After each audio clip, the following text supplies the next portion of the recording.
من الشیطان الرجیم بسم اللہ الرحمن الرحیم یا ایھا الذین آمنوا اے وہ لوگو جو ایمان لائے ہو اذا کنتم جب تم کھڑے ہو الی الصلاۃ نماز کی طرف فاغسلوا تو دھو لیا کرو وجوہکم اپنے منہوں کو وایدیکم اور اپنے ہاتھوں کو الی المرافق کوہنیوں تک۔ دیکھیں ہم جو وضو کرتے ہیں وہ ساری سنتیں ہیں جو ہم سنت طریقے پہ اس میں دیکھیں یہ جو اب آج ہم سبق پڑھے ہیں اس کے اندر کلی کرنا نہیں ہے، ناک کے اندر پانی ڈالنا نہیں ہے۔ یہ جو ہم وضو کرتے ہیں نا یہ ساری نبی صلی اللہ علیہ وسلم کی سنتیں ہیں اور نبی صلی اللہ علیہ وسلم کی سنت ہی پر عمل کرنا چاہیے۔ آج ہمیں یہ قرآن کے اندر جو آیت کے اندر پڑھے ہیں وہ وضو کے فرائض ہیں، وضو کے فرائض ہیں۔ اگر ہم فرض کر لیتے ہیں، فرائض پورے کر لیتے ہیں وضو کے تو ہمارا وضو ہو جاتا ہے، لیکن سب سے بہترین چیز کیا ہے کہ ہمیں سنت پر عمل کرنا ہے کہ ہمارے نبی صلی اللہ علیہ وآلہ وسلم نے وضو کیسے کیا، تو اس کے اندر وہ ساری چیزیں ہیں جو ہم کرتے ہیں جس طریقے سے ہم وضو کرتے ہیں، ہاتھوں کو دھونا وغیرہ، سب سے پہلے ہتھیلیاں دھونا۔ ہاتھ کہاں تک ہوتے ہیں؟ یہاں تک، ہتھیلی تک، ٹھیک ہے، یہاں تک نہیں ہے ہاتھ، پہلے ہاتھ ہی دھونا چاہیے۔ اور سب سے پہلے وضو کرنے سے پہلے کیا کرنا چاہیے؟ بسم اللہ الرحمن الرحیم، ٹھیک ہے، سب سے پہلے آپ نے بسم اللہ پڑھنا، پھر ہاتھوں کو دھونا، پھر وہ کلی کرنا، ناک میں پانی ڈالنا، چہرہ دھونا، یہ مسح کرنا، یہ دایاں ہاتھ بایاں ہاتھ، اور اینڈ پہ جو پاؤں وغیرہ دھوتے ہیں، ٹھیک ہے، یہ سارا، تو یہ سارا کچھ جو ہے یہ نبی صلی اللہ علیہ وسلم کی سنت ہے۔ آج ہم یہ پڑھیں گے کہ وضو کے فرائض کیا ہیں۔ تو اللہ تعالیٰ فرماتے ہیں اے وہ لوگوں جو ایمان لائے ہو اذا کنتم جب تم کھڑے ہو الی الصلاۃ نماز کی طرف فاغسلوا تو دھو لو وجوہکم اپنے چہروں کو وایدیکم اور اپنے ہاتھوں کو، یہ وضو کے فرائض ہیں۔ اگر آپ کے گھر میں پانی کم ہے، اگر آپ سنتیں پوری نہیں کر سکتے، سنت طریقے پہ وضو نہیں کر سکتے، تو اگر پانی کم ہے تو آپ فرائض کر لیں گے تو آپ کا وضو ہو جائے گا۔ وہ کیا ہے؟ اپنے چہرے کو دھونا۔ چہرے کو دھونا کہاں تک ہے؟ چہرے کو دھونا کہاں سے ہے؟ پیشانی کے بالوں سے لے کے ٹھوڑی کے نیچے تک۔ اب یہ نہیں کہ بس ایسے ایسے منہ دھو لیا، نہیں، یہاں سے پیشانی کے بالوں سے لے کر ٹھوڑی کے نیچے تک منہ دھونا ہے۔ اور جو ہم فرائض پڑھے، فرائض میں یہ ہوتا ہے کہ آپ نے ایک ہی دفعہ منہ دھو لیا تو آپ کا فرض پورا ہو جائے گا۔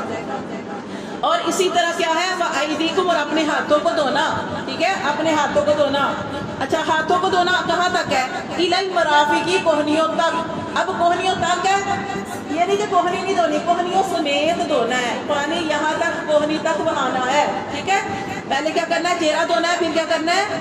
اپنے ہاتھوں کو دھونا ہے کوہنی سمیت تک پڑیں گے، ٹھیک ہے۔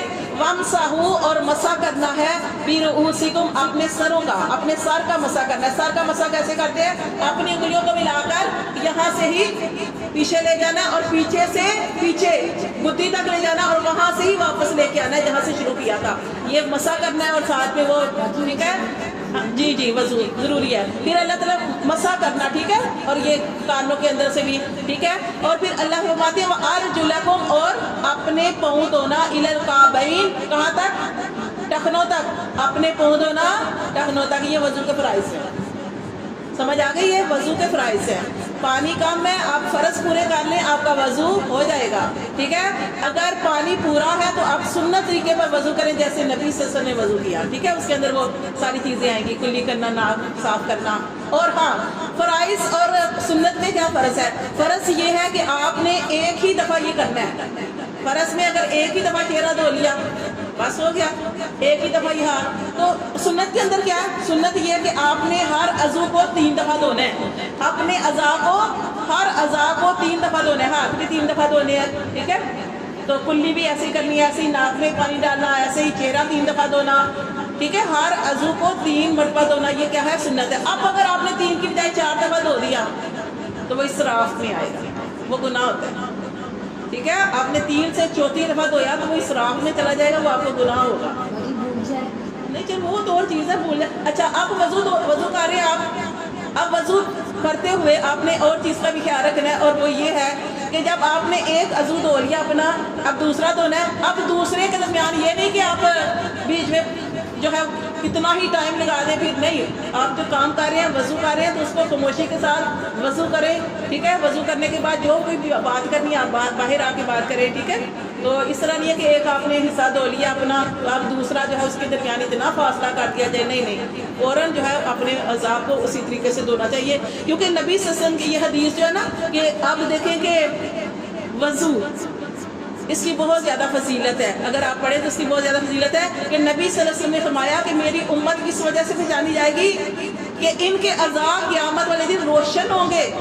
جہاں جہاں پہ پانی جاتا رہا وہ اعضاء چمکیں گے. اور کیا ہوتا ہے وضو کرنے سے ہمارے گناہ جو ہے وہ اللہ تعالیٰ مٹا دیتے ہیں. جہاں جہاں پہ وضو کا پانی جاتا ہے وہ سارے گناہ جو ہے وہ جھڑ جاتے ہیں انسان کے. اور یہ وضو ہی تھا نا، یہ وضو ہی تھا کہ جس کی وجہ سے حضرت بلال رضی اللہ تعالیٰ نے بہت زیادہ وضو کیا کرتے تھے. وضو ختم ہوتا تھا پھر وضو کر لیتے تھے. اور وضو جو اگر آپ نے نماز پڑھنی ہے، آپ کا وضو ہے، تو آپ دوبارہ سے وضو کریں، وہ سب سے زیادہ بہتر ہے کہ ہر نماز کے لیے وضو کرنا بہتر ہے. لیکن اگر آپ کا وضو ہے اور آپ نہیں کرنا چاہتے اور نماز ہو گئی یا دوسری نماز آپ پڑھ سکتے ہیں، لیکن بہتر یہ ہوتا ہے کہ آپ دوبارہ وضو کر لیں. وضو کی بہت زیادہ فضیلت ہے. یہ قیامت والے دن ہمارے اعضاء جو ہے وہ روشن ہوں گے. اس لیے وضو کو کیسے کرنا ہے کہ آپ نے سنت طریقے پہ کرنا ہے کہ جیسے نبی صلی اللہ علیہ وسلم نے کیا اس طریقے سے کرنا ہے. اچھا یہ کیا ہے کہ اس کے علاوہ ارجلکم، اور اپنے پاؤں کو دھونا، الی الکعبین، ٹخنوں تک. پھر اللہ فرماتے ہیں کہ وَإِن كُنتُمْ جُنُبًا، اور اگر ہو تم جنابت کی حالت میں. جنابت کیا ہوتا ہے کہ اپنی بیوی سے ملے ہو، یا حیض و نفاس کا مسئلہ ہے، کوئی بھی جنبی ہو، آپ جنبی ہو تو کیا کرو، فتطہروا، خوب پاکیزگی حاصل کرو. اگر آپ جنابت کی حالت میں ہو، آپ حیض کی حالت میں ہو، نفاس کی حالت میں ہو، تو جب تک آپ پاک نہیں ہوں گے آپ کی نماز نہیں ہوگی، آپ کا وضو نہیں ہوگا. اللہ فرماتے ہیں اگر آپ جنابت کی حالت میں ہو فتطہروا، تو پاکیزگی حاصل کرو. وَإِن كُنتُم، پاکیزگی کیسے حاصل کرتی ہیں؟ غسل کر کے. ٹھیک ہے. اللہ فرماتے ہیں وَإِن كُنتُم، اور اگر ہو تم مرضى مریض، اگر تم مریض ہو تو بھی نماز کب ہوگی؟ جب آپ پاکیزہ ہوں گے اور وضو کریں گے. اللہ فرماتے ہیں او علی سفر، یا تم سفر میں ہو، او جاء، یا آیا، احد منکم، تم میں سے کوئی ایک، من الغائط، قضاء حاجت سے، کوئی قضاء حاجت سے آیا اور پاکیزگی حاصل نہیں کر سکا، کوئی چیز نہیں تھی. اللہ فرماتے ہیں او لمستم النساء، یا تم نے عورتوں کو چھوا، فلم تجدوا ماء، تو تم نے پانی نہیں پایا. یہ ساری صورتیں بتائی جا رہی ہیں کہ اللہ فرماتے ہیں کہ اگر تم جنبی ہو، جنابت کی حالت میں ہو، تو جب تک پاکیزہ نہیں ہوگے، غسل نہیں کرو گے، تمہاری کچھ بھی قبول نہیں ہے، وضو بھی نہیں ہوگا جب تک انسان پاک نہیں ہو. پھر اللہ فرماتے ہیں قضاء حاجت سے آئے ہو، یا تم مریض ہو، یا تم نے سفر میں ہو، یا تم نے عورتوں کو چھوا ہے اور تم ناپاک ہو. یہ ساری چیزوں کا مطلب ہے کہ تم ناپاک ہو. تم ناپاک ہو تو اللہ فرماتے ہیں اگر پانی نہیں ہے، سفر، اب مسافر ہے، سفر کر رہا ہے، پانی نہیں ہے، تو اس کی صورت بتائی جا رہی ہے. اگر کوئی مریض ہے اور مریض کو اگر وہ وضو کرے گا پانی کے ساتھ تو اس کو تکلیف پڑنے کا اندیشہ ہے، تو کیا کریں گے یہ ساری. اور یا پھر آپ جنبی ہیں تو آپ کے پاس پانی نہیں ہے تو آپ کیا کریں گے؟ اللہ فرماتے ہیں فتیمموا، تو تم تیمم کر لو. پانی نہیں ہے تو کیا کرو؟ تیمم کر لو. سعیدن، تیمم کیا ہوتا ہے؟ جب آپ کے پاس پانی نہیں ہے تو آپ نے تیمم کرنا ہے. کہ اس کا واقعہ تیمم کیسے ہوا تھا کہ اللہ تعالیٰ نے یہ سہولت ہمیں کیسے دی تھی کہ حضرت عائشہ رضی اللہ تعالیٰ عنہ ایک سفر پہ تھی نبی صلی اللہ علیہ وسلم کے ساتھ کہ آپ حضرت عائشہ رضی اللہ تعالیٰ عنہ کا ہار گم گیا. ہار کو تلاش کرتے ہوئے وہاں پہ رات رکنا پڑا، ہار کو تلاش کرتے ہوئے، اور وہاں پہ صبح کا ٹائم تھا اور وضو کے لیے پانی نہیں تھا، وضو کے لیے دور دراز تک پانی نہیں ملا. تو پھر اس وقت بہت پریشانی ہوئی. اس وقت اللہ تعالیٰ نے تیمم جو تھا وہ فرض کر دیا کہ اگر پانی نہیں ہے تو آپ تیمم جو ہے وہ کر لیں. اور پھر اللہ تعالیٰ نے طریقہ بھی بتا دیا. اور ایک صحابی ہیں اسید بن حضیر رضی اللہ تعالیٰ عنہ، صحابی فرماتے ہیں کہ یہ آل ابو بکر، یہ تمہاری فضیلت ہے، کیونکہ حضرت عائشہ کی وجہ سے ملا تھا نا یہ تیمم ہمیں ملا تھا کہ پانی نہیں ہے. تو پھر اس وقت یہ پریشانی ہوئی تھی کہ پانی نہیں ہے تو آپ کیا کریں. تو اس وقت پھر اللہ کا حکم آ گیا تھا کہ پانی نہیں تو کوئی بات نہیں، تیمم کر لیں. اور پھر حضرت سعید بن حضیر فرماتے ہیں رضی اللہ تعالیٰ صحابی کہ آل ابو بکر یہ تمہاری فضیلت ہے. اور یہ تو کوئی پہلی فضیلت نہیں ہے، آپ خیا ہی برکتوں والے کہ اللہ تعالیٰ نے تیمم جو تھا وہ اس کا طریقہ بھی بتا دیا کہ تیمم کیسے کرنا ہے. کہ پانی نہیں ہے فتیمموا، تو تیمم کر لو، سعیدن طیبن، پاکیزہ مٹی سے. پاکیزہ مٹی کہاں سے آئے گی کہ آپ نے وہ مٹی جس کے اوپر دھوپ پڑ جائے وہ پاک صاف ہوتی ہے وہ مٹی، اور آپ اس مٹی کے اوپر ہاتھ پھیریں گے تو تیمم کرنے کا طریقہ کیا ہے؟ پانی نہیں ہے تو آپ نے کیسے وضو کرنا ہے کہ مٹی کے اوپر ہاتھ مارنے ہیں، ہاتھ مارنے کے بعد اس کے اوپر ایسے پھونک مار دیں گے اپنے ہاتھوں پہ، اور پھونک مارنے کے بعد یہ دیکھیں یہاں پہ آ رہا ہے فَامْسَحُوا بِوُجُوهِكُمْ، پھر مسح کر لیں یعنی پھیر لیں ان ہاتھوں کو اپنے چہرے پر، وَأَيْدِيكُمْ مِنْهُ، اپنے ہاتھوں پر۔ بس ایک چیز جو ہے تیمم کے کتنے فرائض ہیں؟ پہلی چیز ہے نیت، اور وہ اپنے دل میں کرنی ہے کہ میں پاکی کی نیت کرتی ہوں، پانی نہیں ہے اللہ میں پاکی کی نیت کر رہی ہوں، اور پھر آپ نے اپنے ہاتھوں کو مٹی کے اوپر پھیرنا ہے، پھیرنے کے بعد پھونک مارنی ہے اپنے ہاتھوں پہ، اور پھر وہ اپنے چہرے اور ہاتھوں پر، ہاتھ کہاں تک ہے؟ یہاں تک ہتھیلیوں تک، بس یہ آپ نے اتنا بس کر لینا آپ کا بس ہو جائے گا۔ کتنی آسانی ہے کہ کوئی بہانہ نہ بنائے، نماز ہر صورت میں پڑھنی ہے، بہانہ نہ بنائے۔ اگر آپ کے گھر میں پانی نہیں ہے آپ تیمم کر سکتے ہیں، تو یہ طریقہ بتایا جا رہا ہے۔ اللہ فرماتے ہیں اپنے چہرے کو دھو لو اور اپنے ہاتھوں کو دھو لو، منہ، اس سے، مٹی سے، یعنی مٹی سے کیا کرنا ہے؟ مسح کرنا ہے۔ ما یرید اللہ، نہیں چاہتا اللہ، لیجعل، تاکہ بنائے، علیکم، تم پر، من حرج، اللہ تم پر کوئی تنگی نہیں چاہتا، اللہ تم پر کوئی تنگی نہیں چاہتا، ولیکن یرید، لیکن وہ چاہتا ہے، لیطہرکم، وہ تمہیں پاک کر دے، ولیتم، اور تاکہ پوری کرے، نعمتہ، اپنی نعمت، علیکم، تم پر، لعلکم تشکرون، تاکہ تم اللہ کا شکر ادا کرو۔ کتنی بڑی بات ہے، پانی نہیں ہے، اللہ نے اتنی آسانی دے دی آپ کو کہ آپ جو ہے مٹی نہیں مل رہی، دیوار، اگر دیوار کے اوپر مٹی لگی ہے دیوار کے اوپر ہاتھ مار کے آپ وہاں پہ پاکیزگی حاصل کر سکتے ہیں، آپ تیمم کر سکتے ہیں، ٹھیک ہے، مٹی ہے آپ اس کے اوپر۔ اسی طرح وہ پتھر نہیں ہوتے، پتھر جو ہے پتھروں کے اوپر بھی مٹی پڑی ہے، آپ اس کے اوپر بھی مار کے، کہ اللہ تعالیٰ نے یہ کیوں رکھا؟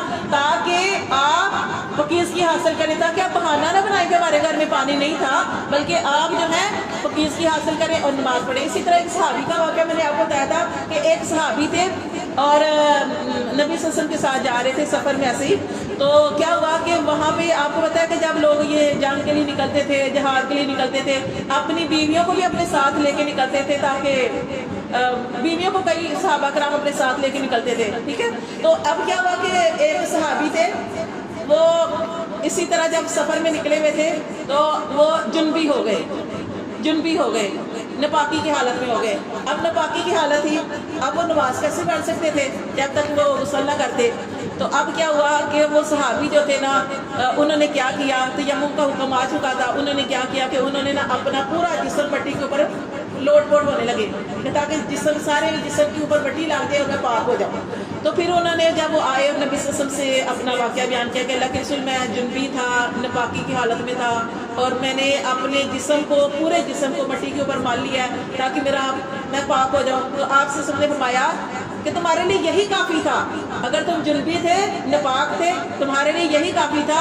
پھر آپ نے طریقہ کر دیتا ہے، آپ نے کہا تم ایسے کر لیتے کہ اپنے ہاتھوں کو مٹی پہ پھیرتے، پھر اس کو پھونک مار دے، اپنے چہرے اور ہاتھوں پر مال لیتے، تم پاک ہو جاتے۔ اتنا آسان ہے، کیونکہ اللہ تعالیٰ نے فرما دیا وَلَكِنْ يُرِيدُ لِيُطَهِّرَكُمْ، کہ اللہ تمہارے لیے پاکی چاہتا ہے، وَلِيُتِمَّ نِعْمَتَهُ عَلَيْكُمْ، اور تم پر اپنی نعمت پوری کرنا چاہتا ہے، لَعَلَّكُمْ تَشْكُرُونَ، تاکہ تم اس اللہ کا شکر ادا کرو۔ کتنی بڑی نعمت ہے کہ پانی نہیں ہے، اللہ کا شکر ادا کریں کہ اللہ نے یہ جو مٹی ہے نا، یہ پاکیزگی ہوتی ہے، اس لیے کہتے ہیں نا کہ بچے جو نا مٹی کے اندر کھیلتے ہیں نا، تو عورتیں آج کل وہ چھوٹے بچوں کو روکتی ہیں کہ مٹی کے اندر نہیں کھیلنا، یہ مٹی جو ہوتی ہے اس کے اندر شفا ہوتی ہے، ٹھیک ہے، جو چھوٹے بچے مٹی کے اندر کھیلتے ہیں، اور ویسے بھی وہ چیز پاک ہو جاتی ہے، جس کے اوپر دھوپ پڑے وہ پاک ہو جاتی ہے، ٹھیک ہے۔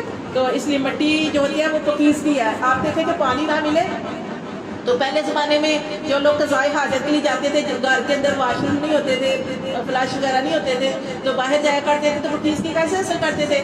مٹی کا ڈیلا لے کے اس کے ساتھ اپنی وہ صفائی کو مطلب پاک ہو جاتے تھے، ٹھیک ہے۔ تو یہ ایسے ہی جو ہے وہ پاکیزگی حاصل، کیونکہ مٹی بھی پانی ہی کی طرح ہوتی ہے، ٹھیک ہے۔ اللہ تعالیٰ فرماتے ہیں وَاذْكُرُوا، اور یاد کرو، نعمت اللہ، اللہ کی نعمت کو، علیکم، اپنے اوپر، اللہ کی نعمت کو اپنے اوپر یاد کرو، میثاقہ الذی، اور اس وعدے کو، وثاقاکم بھی، جو اس نے تم سے لیا۔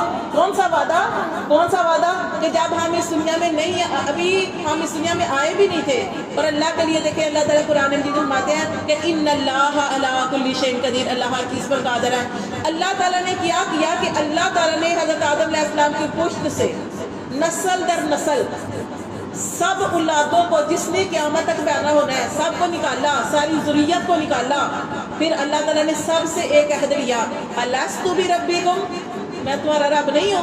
ہم سب بھی جتنے بھی قیامت تک سب نے آنا ہے، سب اللہ سے کیا کہتے ہیں؟ اللہ ہم اقرار کرتے ہیں اللہ تو ہمارا رب ہے، ہم وعدہ کر کے ہیں۔ تو اللہ کہہ رہے ہیں کہ اللہ کے اس وعدے کو پورا کرو جو اس نے تم سے کیا یا تم نے اس سے کیا۔ اس قلتم، جب تم نے کہا سمعنا، ہم نے سنا، واطعنا، اور ہم نے مان لیا، واتقوا اللہ، ہم اقرار کر کے تھے نا کہ اللہ تو ہی ہمارا رب ہے۔ اللہ کہتے ہیں واتقوا اللہ، اللہ کے حکموں کی خلاف ورزی نہ کرو، اللہ تعالیٰ سے ڈرتے رہو، ان اللہ، بے شک اللہ، علیم بذات الصدور، کیونکہ اللہ تعالیٰ خوب جاننے والا ہے سیدھنے کے بیدوں کو۔ صدق اللہ۔